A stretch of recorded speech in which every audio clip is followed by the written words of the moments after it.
بیٹھ کر نماز پڑھنا کیسا ہے؟ جو بیٹھ کر نماز پڑھتے ہیں وہ حضور اکرم صلی اللہ علیہ وسلم کا فرمان مبارک ضرور سنیں۔ بسم اللہ الرحمن الرحیم۔ السلام علیکم ورحمۃ اللہ وبرکاتہ۔ پیارے دوستو، اللہ تعالیٰ نے نماز کو بندے کے لیے ایک عبادت اور اس کے ساتھ تعلق مضبوط کرنے کا ذریعہ بنایا ہے۔ یہ روحانی سکون، برائیوں سے بچنے، نظم و ضبط اور آخرت میں کامیابی کا سبب بنتی ہے۔ نماز دل کو سکون دیتی ہے اور گناہوں کی معافی کا ذریعہ بنتی ہے اور انسان کو اللہ کی یاد میں رکھتی ہے تاکہ وہ برے کاموں سے دور رہے۔ نماز شکر گزاری کا بہترین طریقہ ہے کیونکہ اللہ تعالیٰ نے ہمیں بے شمار نعمتیں دی ہیں اور نماز کے ذریعے ہم اس کا شکر ادا کرتے ہیں۔ انسان میں عجز اور انکساری پیدا کرتی ہے کیونکہ وہ اللہ کے سامنے جھک کر اپنی کمزوری کا اعتراف کرتا ہے۔ یہ دعا اور قبولیت کا ذریعہ بھی ہے کیونکہ ہر نماز کے بعد اللہ سے مانگنے کا بہترین وقت ہوتا ہے۔ نماز جسمانی صحت کے لیے بھی فائدہ مند ہے کیونکہ اس کے مختلف ارکان جیسے رکوع اور سجدہ جسم کو متحرک کرتے ہیں اور جسمانی نظام کو درست رکھنے میں مدد دیتے ہیں۔ نماز اللہ کے قرب کا ذریعہ ہے کیونکہ بندہ جب سجدے میں جاتا ہے تو وہ اپنے رب سے قریب ہو جاتا ہے۔ یہ دنیاوی پریشانیاں اور غموں سے نجات دلاتی ہے کیونکہ جب اللہ تعالیٰ کے سامنے بندہ کھڑا ہو کر اس سے بات کرتا ہے تو اس کے دل کو سکون، اطمینان ملتا ہے۔ یہ صبر اور استقامت سکھاتی ہے کیونکہ نماز کے ذریعے بندہ ہر حال میں اللہ پر بھروسہ رکھنا سیکھتا ہے۔ یہ وقت کی پابندی اور نظم و ضبط کی عادت ڈالتی ہے کیونکہ دن میں 5 وقت مخصوص اوقات پر نماز پڑھنے سے انسان میں ڈسپلن پیدا ہوتا ہے۔ نماز اللہ کی رحمتوں اور برکتوں کو کھینچ لاتی ہے کیونکہ جو شخص نماز پڑھتا ہے اس پر اللہ کی خاص رحمتیں اور حفاظت ہوتی ہے۔ یہ شیطان سے حفاظت کا ذریعہ ہے کیونکہ جو بندہ نماز کا عادی ہوتا ہے شیطان اس سے دور رہتا ہے۔ یہ قبر اور آخرت کی روشنی ہے کیونکہ حدیث پاک میں آتا ہے کہ نماز قیامت کے دن مومن کے لیے نور ہوں گی۔ یہ گناہوں کی معافی اور ان کے مٹنے کا سبب بنتی ہے کیونکہ نبی کریم صلی اللہ علیہ وسلم نے فرمایا کہ نماز گناہوں کو ایسے دھو دیتی ہے جیسے پانی میل کچیل کو دھو دیتا ہے۔ یہ مال دولت کی برکت کا ذریعہ ہے کیونکہ جو لوگ نماز کی پابندی کرتے ہیں اللہ ان کے گھر میں رزق میں اضافہ فرما دیتے ہیں۔ یہ معاشرتی برائیوں سے بچاتی ہے کیونکہ جو شخص نماز پڑھتا ہے وہ چوری، جھوٹ، ظلم اور بے حیائی سے بچنے کی کوشش کرتا ہے۔ یہ اللہ کے عذاب سے نجات کا ذریعہ ہے کیونکہ جو شخص نماز چھوڑ دیتا ہے اس کے لیے سخت وعید آئی ہے اور جو پڑھتا ہے وہ اللہ کی پناہ میں آ جاتا ہے۔ یہ دل کی سختی کو ختم کرتی ہے کیونکہ اللہ کا ذکر کرنے سے دل نرم ہو جاتا ہے اور بندہ اللہ کی محبت میں آ جاتا ہے۔ یہ دنیا اور آخرت کی کامیابی کی کنجی ہے کیونکہ جو لوگ نماز کے پابند ہوتے ہیں وہ دنیا میں بھی کامیاب رہتے ہیں اور آخرت میں بھی جنت کے مستحق بنتے ہیں۔ نماز اللہ کی طرف سے ایک عظیم تحفہ ہے جو بندے کو مسلسل اس کے رب سے جوڑے رکھتی ہے کیونکہ نماز چھوڑنا منافقین کی علامتوں میں سے ہے اور جو شخص اخلاص کے ساتھ نماز پڑھتا ہے اس کا دل ایمان سے بھرتا ہے۔ یہ عزت اور وقار میں اضافہ کرتی ہے کیونکہ جو بندہ اللہ کے سامنے جھکتا ہے اللہ اسے دنیا میں عزت اور آخرت میں بلند مقام عطا کرتا ہے اور یہ صراط مستقیم پر چلنے میں مدد دیتی ہے کیونکہ روزانہ 5 وقت اللہ کے حضور حاضر ہونے سے انسان کو اچھے اور برے راستے میں تمیز آ جاتی ہے۔ یہ بے خوفی اور حوصلہ عطا کرتی ہے کیونکہ جو شخص نماز پڑھتا ہے وہ اللہ پر بھروسہ رکھتا ہے اور کسی بھی مصیبت پر گھبراتا نہیں۔ سچائی اور دیانتداری کو فروغ دیتی ہے کیونکہ نماز انسان کو ہر حال میں سچ بولے اور ایمانداری اختیار کرنے کا سبق دیتی ہے۔ یہ زندگی میں اس طرح کرامت اور حوصلہ پیدا کرتی ہے کیونکہ مسلسل نماز پڑھنے سے انسان میں مشکلات کا مقابلہ کرنے کی طاقت آتی ہے۔ یہ ہر لمحہ اللہ کی یاد دلاتی ہے کیونکہ دن میں 5 بار نماز پڑھنے سے بندہ کبھی بھی اللہ کو بھولتا نہیں۔ یہ زندگی کے ہر فیصلے میں رہنمائی فراہم کرتی ہے کیونکہ جو شخص نماز پڑھتا ہے اس کا دل اللہ کی طرف سے ہی فیصلے کرنے کے لیے روشن ہو جاتا ہے۔ یہ غربت اور تنگ دستی سے نجات کا ذریعہ بنتی ہے کیونکہ جو لوگ نماز قائم کرتے ہیں اللہ ان کے رزق میں کشادگی فرماتا ہے۔ یہ اللہ کے عذاب سے حفاظت کا ذریعہ ہے کیونکہ جو نماز کی پابندی کرتا ہے اللہ اسے دنیا اور آخرت کے عذاب سے بچا لیتے ہیں۔ یہ قبر کی وحشت اور اندھیرے سے نجات کا سبب بنتی ہے کیونکہ حدیث پاک میں آتا ہے کہ نماز قبر میں روشنی بن کر آتی ہے۔ یہ دل کی سختی کو ختم کر کے انسان کو نرم مزاج اور دوسروں کے ساتھ حسن سلوک کرنے والا بناتی ہے۔ یہ تمام انبیاء کرام کی سنت اور تعلیمات کا خلاصہ ہے کیونکہ ہر نبی نے اپنی امت کو نماز کی تاکید کی ہے۔ اللہ کے ساتھ محبت کو بڑھاتی ہے کیونکہ جو شخص نماز میں اللہ سے راز و نیاز کرتا ہے اس کا دل اللہ کی محبت سے بھر جاتا ہے۔ یہ دنیا میں کامیابی اور آخرت میں جنت کے حصول کا بہترین ذریعہ ہے کیونکہ اللہ نے جنت ان لوگوں کے لیے وعدہ کی ہے جو نماز کی پابندی کرتے ہیں۔ نماز ایمان کی پہچان ہے کیونکہ جو شخص اللہ کے سامنے جھکتا ہے وہی سچا مومن ہوتا ہے۔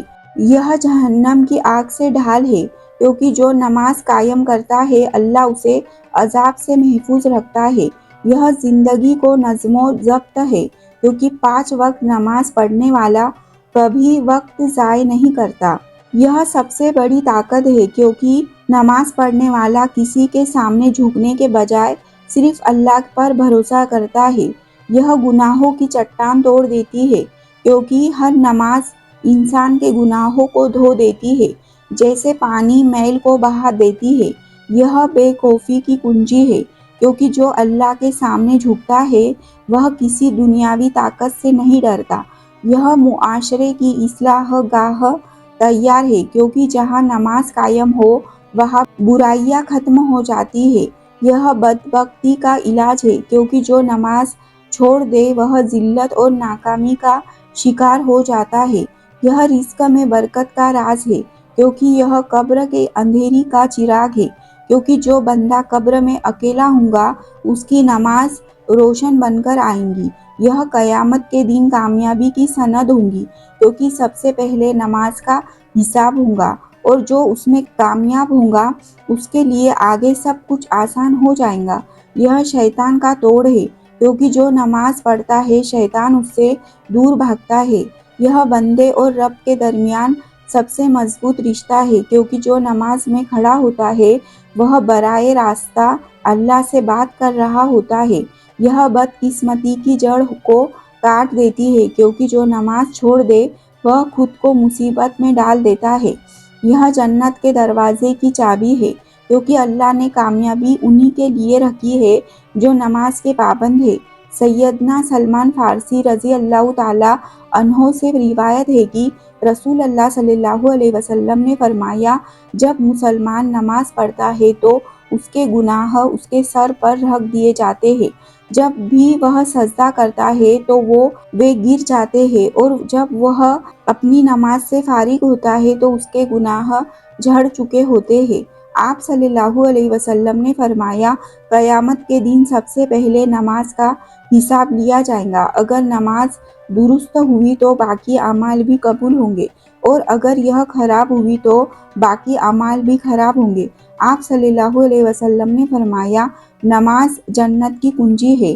آپ صلی اللہ علیہ وسلم نے فرمایا تمہارا کیا خیال ہے اگر تمہارے دروازے پر نہر ہو اور تم اس میں روزانہ 5 مرتبہ غسل کرو تو کیا تمہارے جسم پر کوئی میل باقی رہیں گی؟ صحابہ کرام نے عرض کیا بالکل نہیں۔ تو آپ صلی اللہ علیہ وسلم نے فرمایا یہی حال 5 وقت کی نماز کا ہے اللہ ان کے ذریعے گناہوں کو مٹا دیتا ہے جیسے پانی میل کو بہا دیتا ہے۔ آپ صلی اللہ علیہ وسلم نے فرمایا، بندہ اپنے رب کے سب سے قریب اس وقت ہوتا ہے جب وہ سجدے میں ہوتا ہے، لہٰذا اس وقت زیادہ دعا کیا کرو۔ آپ صلی اللہ علیہ وسلم نے فرمایا، ہمارے اور ان کفار کے درمیان جو چیز فرق کرتی ہے وہ نماز ہے، جس نے اسے چھوڑ دیا اس نے کفر کیا۔ آپ صلی اللہ علیہ وسلم نے فرمایا، جب انسان نماز پڑھتا ہے تو شیطان اس سے دور جاتا ہے۔ آپ صلی اللہ علیہ وسلم نے فرمایا، نماز نور ہے، صدقہ دلیل ہے، صبر روشنی ہے اور قرآن تمہارے حق میں یا تمہارے خلاف حجت ہے۔ آپ صلی اللہ علیہ وسلم نے فرمایا، جس نے فجر اور عصر کی نماز پڑھی وہ جنت میں داخل ہوگا۔ رسول اللہ صلی اللہ علیہ وسلم نے فرمایا، جماعت کے ساتھ پڑھی جانے والی نماز اکیلے پڑھے جانے والی نماز سے 27 درجہ زیادہ فضیلت رکھتی ہے۔ آپ صلی اللہ علیہ وسلم نے فرمایا، فجر کی سنت پوری دنیا اور جو کچھ اس میں ہے اس سے بہتر ہے۔ آپ صلی اللہ علیہ وسلم نے فرمایا، جو شخص عشاء اور فجر کی نماز پڑھتا ہے وہ اللہ کی حفاظت میں ہوتا ہے۔ رسول اللہ صلی اللہ علیہ وسلم نے فرمایا، یہ منافقوں کی نماز ہے کہ آدمی بیٹھا رہے یہاں تک کہ جب سورج زرد ہو جائے اور وہ شیطان کی اس کی دونوں سینگوں پر ہو جائے تو اٹھے اور 4 ٹھونگے لگا لے اور اس میں اللہ کا ذکر صرف تھوڑا سا کرے۔ آپ صلی اللہ علیہ وسلم نے فرمایا، جو شخص وضو کرے اور اچھی طرح وضو کرے پھر 2 رکعت اسی طرح پڑھے کہ اس میں کوئی دنیاوی خیال نہ آئے تو اس کے تمام پچھلے گناہ معاف کر دیے جاتے ہیں۔ حضرت انس بن مالک رضی اللہ تعالیٰ عنہ کہتے ہیں کہ رسول اللہ صلی اللہ علیہ وسلم نے فرمایا، تاریکیوں یعنی اندھیروں میں مسجدوں کی جانب کی طرف چل کر جانے والوں کو قیامت کے دن کامل یعنی پورا نور روشنی کی بشارت یعنی خوشخبری سنا دی جائے گی۔ بیٹھ کر نماز پڑھنا جائز ہے لیکن اس کی اجازت مخصوص حالت میں ہے۔ جو شخص قیام اور سجدہ پر قادر ہو تو اس کے لیے قیام یعنی کھڑا ہونا فرض ہے۔ اگر قیام کے کچھ حصے پر قادر ہے، پورے قیام پر قدرت نہیں تو جتنی دیر قیام کر سکتا ہے یعنی جتنی دیر کھڑا رہ سکتا ہے اتنی دیر قیام کرنا ضروری ہے۔ اگر سجدے پر قدرت نہیں تو ایسے شخص سے قیام ساقط ہے۔ قیام پر قادر نہ ہونے کی صورت میں اگر زمین پر کسی بھی حیرت تورک تشہد میں عورتوں کے بیٹھنے کا طریقہ آلتی پالتی مار کر رکوع اور سجدہ کی قدرت ہو تو زمین پر ہی بیٹھ کر نماز ادا کرنی ضروری ہے، کرسی پر بیٹھ کر نماز ادا کرنا جائز نہیں۔ اگر قیام پر قدرت ہے لیکن گھٹنے کمر میں شدید تکلیف کی وجہ سے سجدہ کرنا طاقت سے باہر ہو جائے، یا وہ شخص جو زمین پر بیٹھنے پر قادر ہے مگر رکوع اور سجدہ پر قدرت نہیں رکھتا تو ایسے حضرات کو زمین ہی پر بیٹھ کر نماز ادا کرنی چاہیے۔ کرسیوں کا استعمال کراہت سے خالی نہیں، کیونکہ اس میں بلا ضرورت صفوف میں خلل، اغیار کی عبادت گاہوں سے مشابہت اور مصنون طریقہ کی خلاف ورزی پائی جاتی ہے۔ اگر زمین پر کسی بھی حیثیت میں بیٹھنا دشوار ہو تب کرسی پر نماز ادا کی جا سکتی ہے۔ شریعت نے اشارے سے نماز ادا کرنے والوں کے لیے رکوع اور سجدہ میں بس ایک فرق رکھا ہے، رکوع میں تھوڑا جھکنا اور سجدے میں اس سے زیادہ جھکنا۔ یہ طریقہ حدیث شریف اور بزرگوں کے فرمان سے ثابت ہے۔ جب کوئی بندہ کرسی پر بیٹھ کر نماز ادا کر رہا ہو تو اس کے ہاتھ اور رکوع اور سجدہ دونوں میں جانغوں پر ہی رہنا چاہیے۔ اکثر دیکھا جاتا ہے کہ کچھ لوگ رکوع میں تو ہاتھ جانغوں پر رکھتے ہیں لیکن سجدے میں وقت انہیں ہوا میں اٹھا لیتے ہیں۔ یہ طریقہ صحیح نہیں ہے۔ سجدے میں سر کا زیادہ جھکانا ہی اصل فرق ہے، نہ کہ ہاتھوں کا فضا میں اٹھانا۔ اگر کوئی سجدے میں ہاتھوں کو جانغوں سے ہٹا لیتا ہے یا ہوا میں لٹکا دیتا ہے تو یہ شریعت اور بزرگوں کی تعلیم کے خلاف ہے۔ اللہ تعالیٰ کا فرمان ہے، ترجمہ تو اللہ سے ڈر جتنا بن پڑے۔ رسول اللہ صلی اللہ علیہ وسلم نے فرمایا، کھڑے ہو کر نماز پڑھو، اگر اس کی طاقت نہ ہو تو بیٹھ کر، اور اگر اس کی بھی طاقت نہ ہو تو پہلو کے بل لیٹ کر پڑھ لو۔ بیٹھ کر نماز پڑھنا شرعی طور پر جائز ہے، مگر صرف اس وقت تک جب تک واقعی کوئی معقول عذر ہو۔ بغیر کسی وجہ کے فرض نماز بیٹھ کر پڑھنا درست نہیں ہے، لیکن نفل نماز بیٹھ کر پڑھ سکتے ہیں، چاہے صحت مند ہو۔